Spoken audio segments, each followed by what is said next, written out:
ते वर्ग 5वा ब. मी तुम्हाला कविता सांगणार आहे. माझ्या कवितेचे विषय आहे स्त्री आणि स्वराज्य.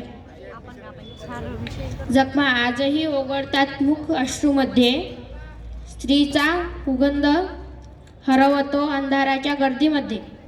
कधी शब्दांनी, कधी नजरेने, कधी बळजबरीने दररोज तिचे अस्तित्व जखडले जाते बेडीने.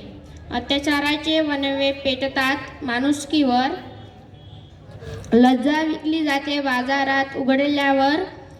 सन्मान नाही सुरक्षिततेने ला किंमत नाही आजही तिच्या रक्षणाला. कोणी उभं राहत नाही पण इतिहासाच्या पानातून गर्जना ऐकू येते.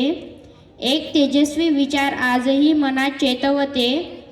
एक शिवछत्रपती सते राजा नव्हते ते, स्त्रीच्या सन्मानाचे पहारेकरी होते ते.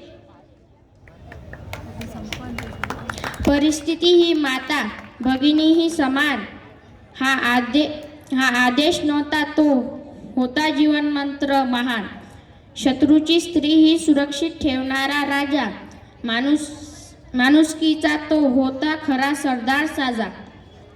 जिथे स्त्रीचा मान होता स्वराज्याची शान, तिथे अत्याचाराला नव्हती कोणती जाण. आज गरज आहे त्या विचाराची पुन्हा, शिवरायाचा आदर्श जिवंत ठेवण्याची पुन्हा. स्त्री सुरक्षित तरच समाज सक्षम, हा संदेश देतो इतिहास स्पष्ट. शिवछत्रपतीच्या वाटेवर चालूया आपण सारे, स्त्री सन्मानाचा ध्वज उंच ठेवूया जगभर सारे. धन्यवाद.